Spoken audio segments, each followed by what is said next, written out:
ابراہیم علیہ السلام نے عرض کیا کہ خدایا کوئی خلق مخلوق ہے ہی نہیں، کیا اعلان کروں؟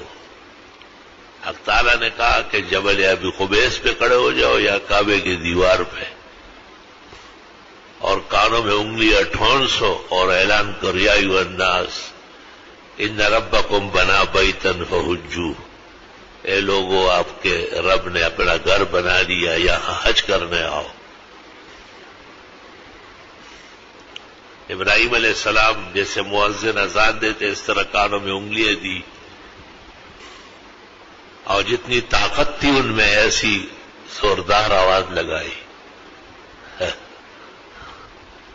کہتے ہیں وہ ارواح جو باپ کی پشت میں اس کے ذرات تھے اور ماں کی چھاتیوں میں ان کے مادے تھے، انہوں نے بھی سنا اور آواز دی۔ اور وہ ارواح جو قیامت تک عالم ارواح سے ابدان و اجساد میں آ رہی ہے، انہوں نے عالم ارواح میں لبیک لبیک حاضر حاضر ہمارا ہے۔ جس نے ایک دفعہ کہا ہے وہ ایک دفعہ حج کرے گا، جس نے 20 دفعہ کہا ہے وہ 20 دفعہ حج کرے گا۔ جو خاموش رہے، آواز تک نہیں دیے، وہ محروم ہو کے جائے گا۔ اللہ اکبر و کبیرہ، اللہ کا عجیب نظام ہے۔ یہ ٹھیک ہے کہ شریعت مقدسہ نے خود کہا ہے من استطاع الیہ سبیلا، کہ دور دراز کا وطن ہے، راستہ طے کرنا ہے، وہاں تک آنے جانے کا خرچہ بھی ہونا چاہیے، اور جن لوگوں کا آپ سے تعلق ہے آپ کی واپسی تک ان کا نفقہ بھی موجود رہنا چاہیے۔ اور خاتون کی عزت اور عفت بہت ضروری ہے، اس کے لیے محرم کا خرچہ بھی کرنا پڑے گا۔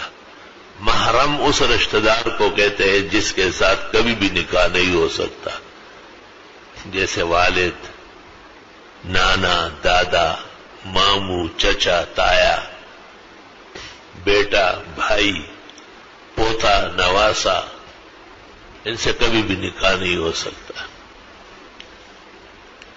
نکاح تو داماد سے بھی نہیں ہو سکتا ہے، لیکن داماد اصلاً اجنبی ہے، اس کو ایک رشتہ قریب کرتا ہے۔ بعد کے زمانوں میں فساد غالب آیا تو فقہاء نے داماد کو خارج کر دیا کہ جوان ساس جوان داماد کے ساتھ سفر نہ کرے۔